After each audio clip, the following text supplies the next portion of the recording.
Ladies and gentlemen, the President of the United States and His Eminence Archbishop Demetrius.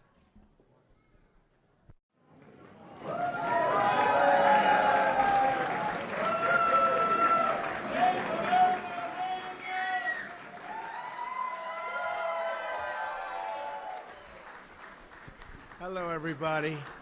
What a group. What a group. Great to have the Archbishop, is that right? It's really fantastic. Good afternoon. I'm thrilled to be here with so many wonderful friends and supporters to celebrate this very special occasion, Greek Independence Day. Important day, right? We're delighted to be joined by members of my cabinet, as well as representatives Carolyn Maloney. Where's Carolyn? Good. Very good. Gus Bilirakis. Where's Gus? Gus Bilirakis. Hello, Gus. Thank you, Gus. Doing a great job. And Virginia Fox. Virginia. Where's Virginia? Hi, Virginia. And the great Howard Lauber, who's not Greek, by the way. On behalf of my entire administration, I want to extend a very warm welcome to the hundreds of proud members of the Greek American community. And we have a whole group of people outside who are with us today. I especially want to extend our deep gratitude to His Eminence, Archbishop Demetrius. Thank you, Archbishop. Highly respected and a great gentleman, for joining us in this really beautiful celebration. I hope you're having a good time. We have been honoring Greek independence here at the White House since 1987, a tradition we know will continue for many, many years. I'll only be with you for another 7.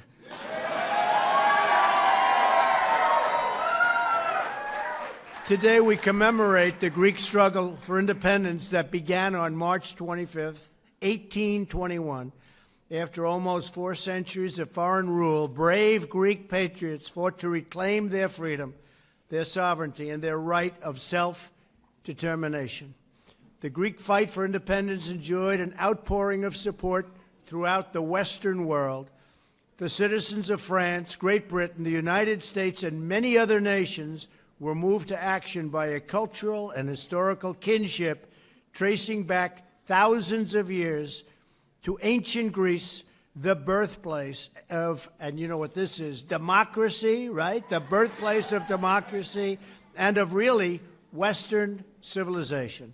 All around us here in the United States, we see the profound influence of Greek culture, art, and philosophy. In the Federalist Papers, our founding fathers consulted the wisdom of the ancient Greek city-states when writing our own Constitution. They learned a lot. They knew what they were doing. Our nation's generals, scientists, lawyers, and educators continue to find inspiration in the works of the ancient Greeks.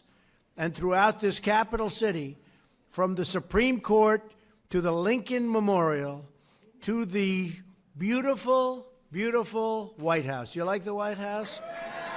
What a house. We see the magnificence of Greek architecture. Finally, we see Greece's enduring influence through so many Americans of Greek descent who contribute so much to this nation that we love. In celebrating Greek independence, we honor this influence and we remember our common heritage.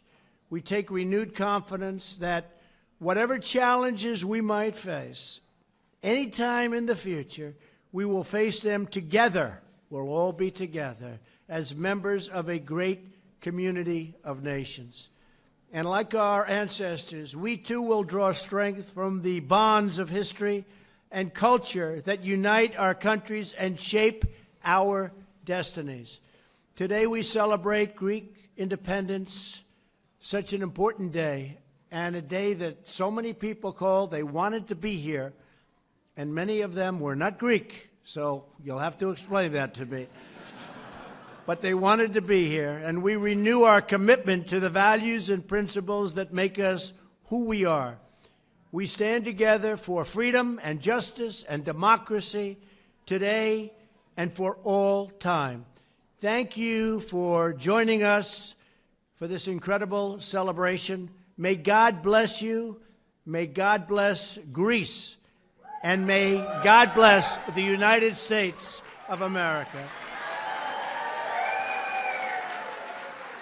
And now I'd like to introduce His Eminence to say a few words. Thank you very much. Thank you all.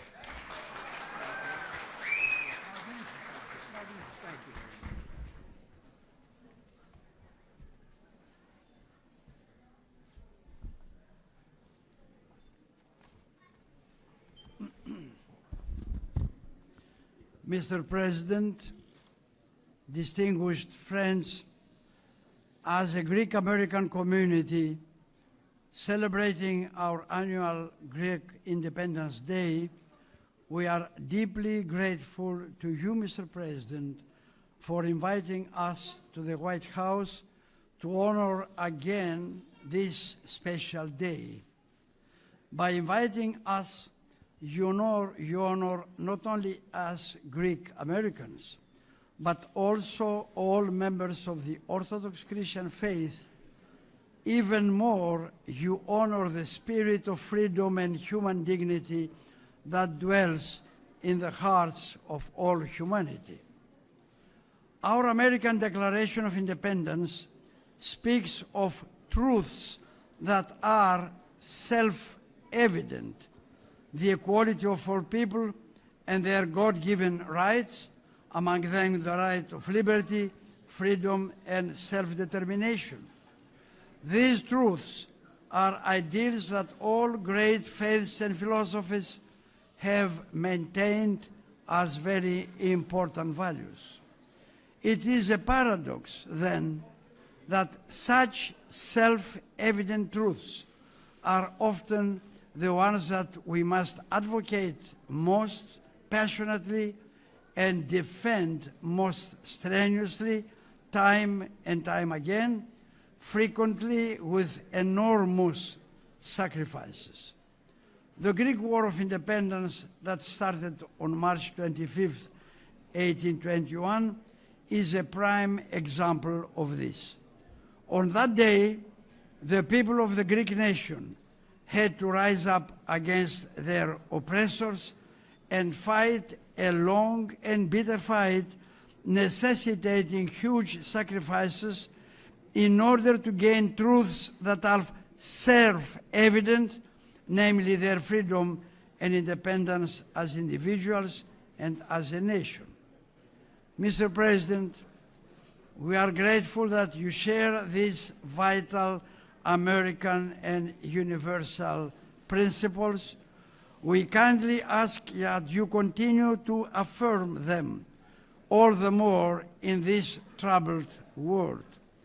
We further ask for your special care and attention to the continuous injustices suffered by our Ecumenical Patriarchate of Constantinople in matters of full religious freedom.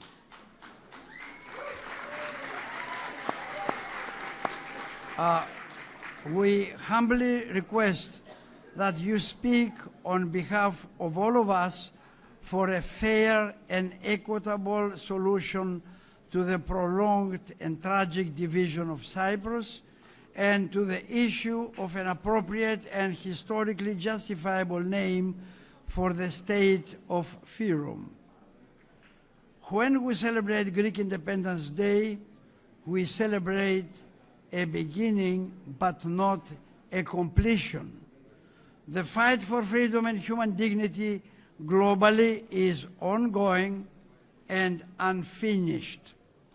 For standing with us, Mr. President, for fighting for us, and for speaking universal and eternal truths of life and liberty, we thank you.